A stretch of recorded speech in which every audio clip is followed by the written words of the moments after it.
A successful mission to strike Iranian nuclear targets. Our breaking coverage continues. So when we say the United States is the only country that has the capability to do this, a lot of it has to do with how it got there. The fact that we can deliver it the way we did.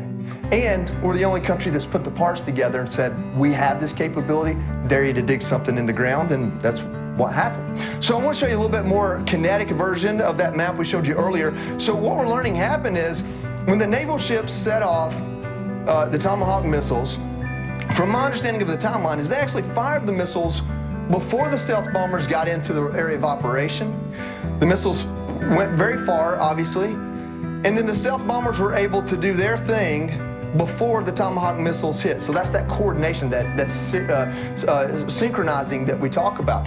These missiles, the Tomahawk missiles, what makes them so effective is they're essentially drone planes. They have the ability to change course, even change target while flying. So any type of missile, unlike that bomb I just showed you, it has propulsion behind it. So the warhead, the actual payload, is not going to be as much because so much of it is the rocket fuel used to get it there. And from my recollection, I think there's only about 1,000-pound bomb in those Tomahawk missiles. That's probably why they fired so many of them.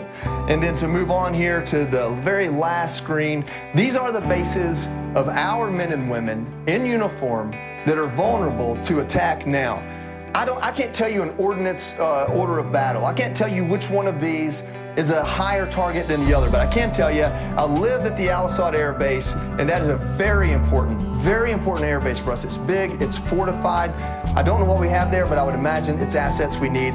Any of these that say air base, in my opinion, are a higher value target, because it's my belief that if Iran comes back with a measured response, not trying to draw blood, but to take away assets to show that they can respond, they're going to go after maybe planes and things like that. I don't know that. I haven't heard that. That's my presumption as a ground troop that just knows how to play the game Risk. So guys, hopefully that was educational, helped you understand some of the rhetoric and some of the explanations that have come across. At the end of the day, what you need to know is that our military is badass. And when it comes to conventional war, we are the conventional superpower. Yes, indeed. And you are that word at showing us the map and everything going on. So thank you for your expertise. Regime in Tehran had other plans. It used the negotiating table as camouflage, a delay tactic, a way to buy time while building missiles and enriching uranium. Iran negotiated agreements it never intended to keep. It made commitments it never honored. It answered deadlines with defiance and met oversight with obstruction. The free world gave it every chance. We gave it months, we gave it years, we gave it every possible off-ramp. Iran would not move. So it had to be moved. The regime goals was never peaceful energy. Its goal was death and destruction. Its nuclear program was not a diplomatic puzzle. It was a loaded gun pointed at the heart of the international system and the stability of the world. To those who now fake concern and cry escalation, we say, this is what the last line of defense looks like, when every other line has failed. Make no mistake, the cost of inaction would have been catastrophic. A nuclear Iran would have been a death sentence just as much for you as it would have been for us. Madam President, while Iran fired rockets at synagogues, mosques, schools and homes, the United States acted with precision, as does Israel. Israel's targets are not cities. They were not civilians. They were not homes or schools. They are ballistic missile launchers and nuclear sites. This is a moral difference between us and them. They seek chaos, we seek order. They build weapons to destroy the world, we build partnerships to protect it.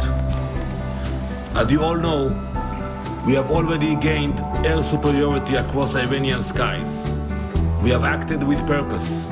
We have acted with restraint, and we will act with the moral clarity that has always defined our people. Iran's reach extends far beyond our borders. It arms militias in Iraq, it commands terror in Lebanon, It funds Houthis in Yemen, it plots murder in Europe, and it threatens every capital in the West with its growing arsenal of ballistic missiles.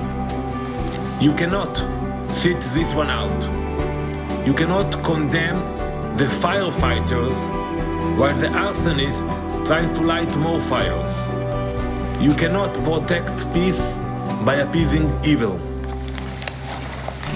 Colleagues, Israel did not seek this moment, but when that moment came, we did not flinch. We know what happens when the world turns a blind eye to threats too terrible to imagine.